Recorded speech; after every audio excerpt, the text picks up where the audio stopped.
Hi, I'm Michael Zezas, Global Head of Fixed Income Research and Public Policy Strategy at Morgan Stanley. Before we get into today's episode, the team behind Thoughts on the Market wants your thoughts and your input. Fill out our listener survey and help us make this podcast even more valuable for you. The link is in the show notes, and you'll hear it at the end of the episode. Plus, help us help the Feeding America organization. For every survey completed, Morgan Stanley will donate $25 toward their important work. Thanks for your time and support. On to the show. Welcome to Thoughts on the Market. I am Vishy Tirupatur, Morgan Stanley's Chief Fixed Income Strategist. Today, I'll be talking about the macro implications of the DeepSeek development. It's Friday, February 7th at 9 a.m. and I'm on the road in Riyadh, Saudi Arabia.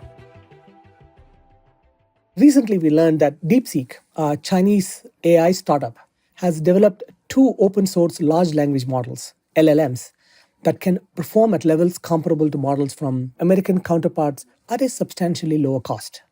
This news set off shockwaves in the equity markets that wiped out nearly $1 trillion in the market cap of listed US technology companies on January 27th. While the market has recouped some of these losses, their magnitude raises questions for investors about AI. My equity research colleagues have addressed a range of stock-specific issues in their work. Today, we step back and consider the broader implications for the economy in terms of productivity growth and investment spending on AI infrastructure.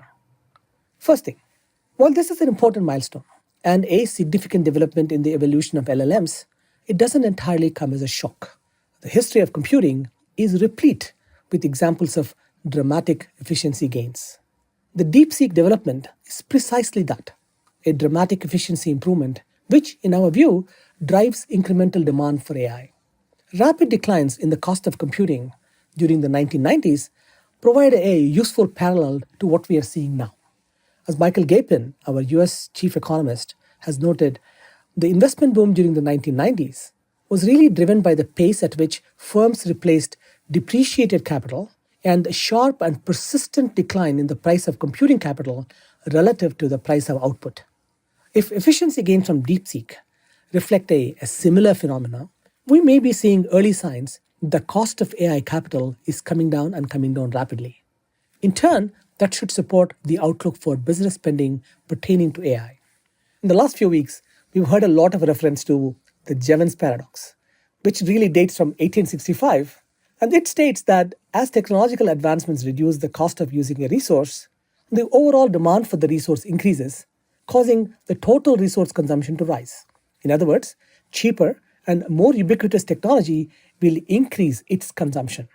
This enables AI to transition from innovators to more generalized adoption and opens the door for faster LLM-enabled product innovation. That means wider and faster consumer and enterprise adoption. Over time, this should result in greater increases in productivity and faster realization of AI's transformational promise. From a micro perspective, our equity research colleagues, who are experts in covering stocks in these sectors, come to a very similar conclusion. They think it's unlikely that the DeepSeek development will meaningfully reduce CapEx related to AI infrastructure. From a macroeconomic perspective, there's a good case to be made for higher business spending related to AI, as well as productivity growth from AI. Obviously, it's still early days, and we will see leaders and laggards at the stock level.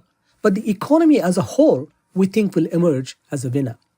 DeepSeek illustrates the potential for efficiency gains, which in turn foster greater competition and drive wider adoption of AI. With that premise, we remain constructive on AI's transformational promise. Thanks for listening. If you enjoyed the podcast, help us make it even more valuable to you. Share your feedback on the show at morganstanley.com/podcast-survey or head to the episode notes for the survey link.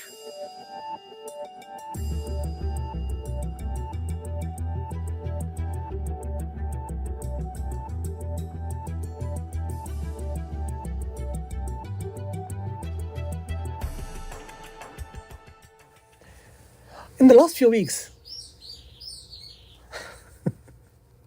it's almost like the birds are waiting for me to start speaking.